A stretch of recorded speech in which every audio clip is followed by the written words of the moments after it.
बिस्मिल्लाहिर्रहमानिर्रहीम। अस्सलाम वालेकुम मेरी प्यारी बहनों बेटियों, अल्लाह पाक आपको खुश रखे, आबाद रखे। आज हम बना रहे हैं सरसों का साग। आप लोग सोचेंगे कि आंटी तो आजकल हरी हरी चीज़ों पे जोर देने क्या करें, सर्द सीज़न है तो ये सरसों का साग तो बहुत अच्छा, बहुत फ़ायदेमंद है। इसको आप ये वेट भी लॉस करता है और वैसे भी खाना चाहिए क्योंकि बहुत अच्छा है। बस मेहनत है इसमें सरसों के साग में। देखने में तो ये पत्ते हैं हरे हरे, सर्दियों की सौगात सरसों का साग। और आप इसको ज़रूर बनाइएगा। और इसके साथ में ये 1 किलो मेरे पास सरसों का साग है और साथ में ये है आधा किलो पालक जिसको मैंने बड़ा बड़ा काट लिया है, और 1 पाव भातू, भतवा भी कहते हैं, भातू भी कहते हैं इसको। 1 पाव है मेथी, इसको मैंने तोड़ के धो के हमने साफ़ करके रख लिया है। और इसको अब सरसों को साग को हम काट के अभी इसको हम चढ़ाएंगे। अभी इसको काट लेते हैं फिर आपको बताते हैं। बिस्मिल्लाहिर्रहमानिर्रहीम। देखिए हमने पालक और मेथी और भातू धो के इसमें डाली। ये ऐसा साबुत ऐसे ही इसकी हमने रखी बड़ी बड़ी, क्योंकि इसको हम बाद में जब गल जाएगा तो इसको ग्राइंडर करना है। और ये हमने धो लिया है ये काट के सरसों का साग को। ऐसे भी इस तरह से बड़ा बड़ा काट लिया है, इसको हमने इस तरह से काटा है मोटा मोटा। अब इसको हम पकाने के लिए रख देंगे सब चीज़ साथ में डाल के। और साथ में जाएगी इसमें लहसुन, 8-10 जो है लहसुन के हैं, 2 इंच का अदरक का टुकड़ा है, और ये हरी मिर्चें हैं 12-13। तो ये इसके अंदर हम डाल के बॉयल करने रख देंगे। 4 गिलास पानी डाल के पकाने रख देंगे 4-5 घंटे के लिए। तो फिर उसके बाद में हम आपको बताएंगे कि क्या करना है, किस तरह मसाला भुनना है इसका।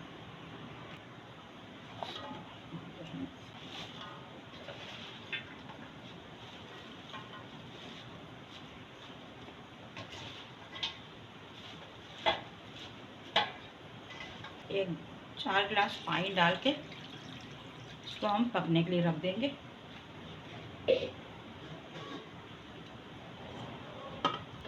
बिस्मिल्लाहिर्रहमानिर्रहीम। देखिए हमारी सब्जी सरसों का साग कितना था, ऊपर तक भरा हुआ था। अब जोश आने के बाद बिल्कुल नीचे हो गया।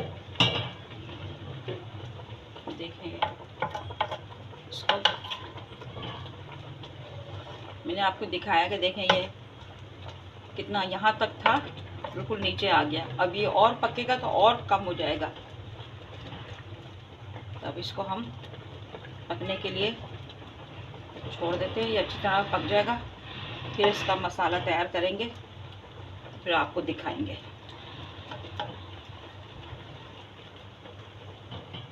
बिस्मिल्लाहिर्रहमानिर्रहीम।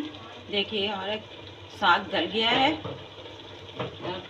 4 घंटे ये हमने इसको पकाया है। अब इसको हम पीस लेंगे या ग्राइंडर कर लेंगे और फिर इसका मसाला तैयार करते हैं। चलिए हम पहले इसको ग्राइंडर कर लेते हैं। बिस्मिल्लाहिर्रहमानिर्रहीम। मैंने कढ़ाई रख दी है, इसमें हम डालेंगे ऑयल, आधी प्याली ऑयल।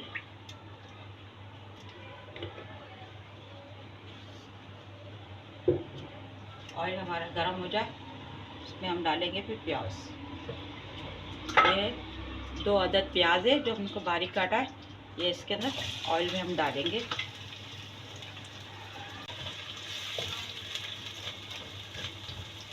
अदद प्याज है, ये लहसुन अदरक का पेस्ट जाएगा इसके अंदर।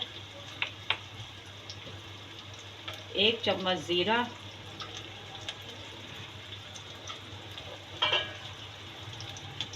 1 चम्मच हल्दी, 1 चम्मच मिर्च और 1 चम्मच नमक, खाने का चम्मच है ये, जो हमने भर के इसमें डालेंगे। क्योंकि हमने हरी मिर्चें भी डाली हैं इसमें पहले, इसलिए ये प्याज हो जाए फिर हम मसाला अपना इसमें ऐड करेंगे। प्याज हमारी ब्राउन हो गई है, इसमें डालेंगे 1 चम्मच ज़ीरा,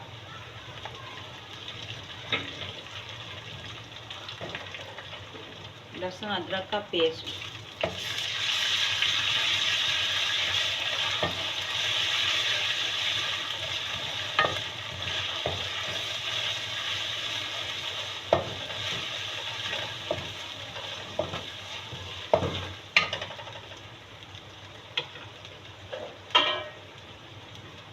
मसाला,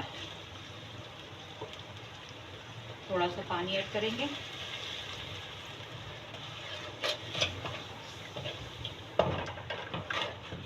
अब हमारा मसाला भुन जाए फिर इसमें हम बेसन डालेंगे। थोड़ा सा पानी और डालेंगे इसमें, तो मसाला हमारा अच्छी तरह भुन जाए। जब तक मसाला नहीं भुनता तो खाने में टेस्ट नहीं आता। तो हल्दी की मसाले की आती है, हल्दी मसाले की। थोड़ी देर मसाला पक जाए, देखिए हम ये साग को ब्लेंड रही। हमारा मसाला भुन गया और हमने इतनी देर में हमारा मसाला पक रहा था और हमने ये साग को ब्लेंड कर दिया है। अभी हम इसमें डाल देंगे।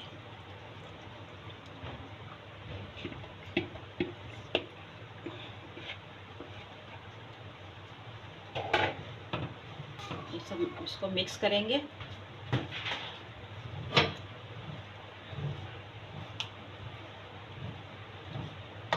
सब कुछ लोग बनाते हैं सब कुछ साथ में साग के साथ डाल देते हैं। मैं साग बॉईल करके और मसाला भून के बनाती हूँ। बहरहाल दोनों तरीके से अच्छा होता है। जब अच्छी तरह से भुन जाए, इसका पानी खुश्क हो जाए। एक प्याली बेसन है हमारे पास, इसमें मैं डाल दूंगी।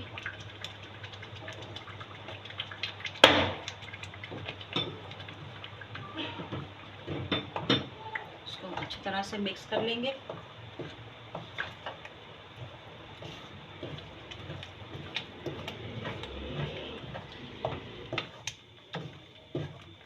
बेसन को हमने इसमें अच्छी तरह मिक्स कर लिया। अब इसको हम अच्छी तरह से भून लेंगे।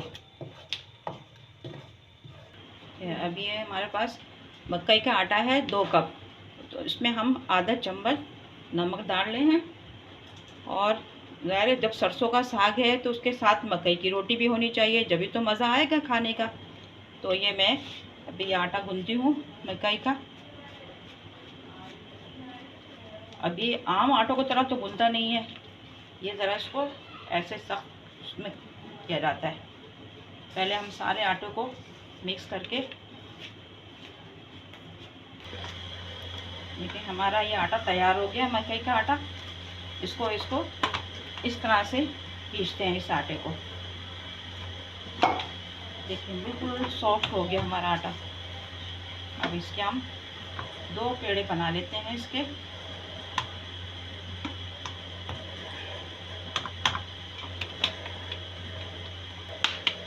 आस्ते आस्ते इसको हम बढ़ाते जाएंगे ऐसे।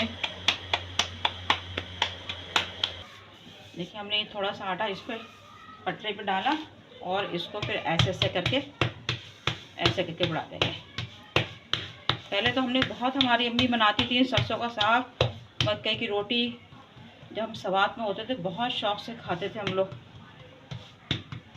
और रोटी मकई की पकती थी तो खुशबू आती थी। मैं थोड़ा सा इसको और बढ़ा के तो मैं पतली बनाती हूँ। मोटी बनाएंगे तो फिर वो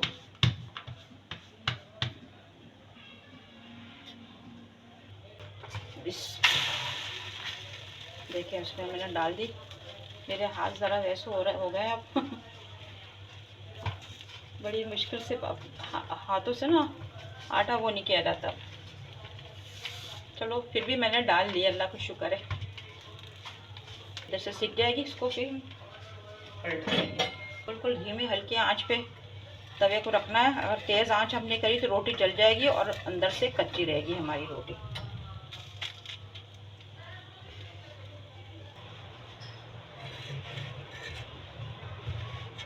देखिए रोटी हमारी सीख गई है।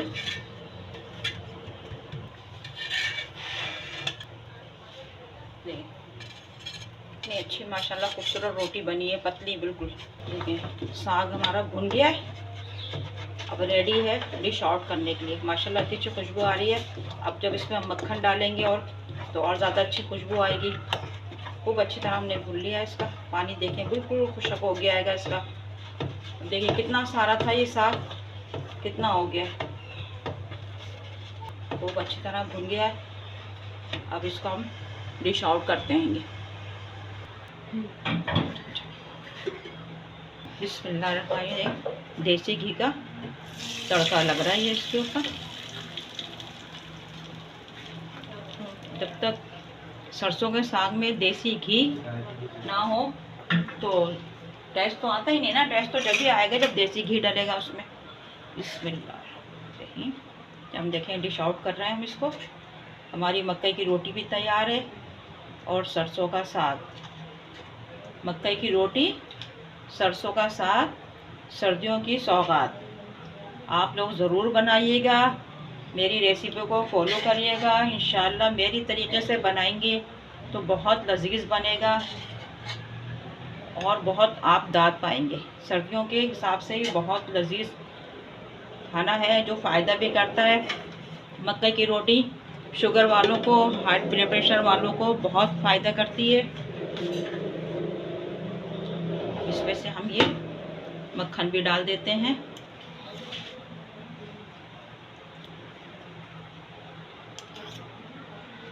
ये गरम गरम है, खुद ही मेल्ट हो जाएगा इसके अंदर। ये मकई की रोटी जो है बहुत फ़ायदेमंद है, आप लोग ज़रूर खाएं। ज़रूर नहीं कि शुगर वाले हैं वो खा सकते हैं या ब्लड प्रेशर वाले खा सकते हैं, आम इंसान भी खाए तो बहुत फ़ायदा देती है। तो चलें, मेरी चैनल को लाइक करिएगा, शेयर करिएगा, कमेंट्स करके बताइएगा कि आपको मेरी रेसिपी कैसी लगी। मिलेंगे नेक्स्ट रेसिपी में इंशाल्लाह। दुआओं में याद रखिएगा। अल्लाह हाफिज़।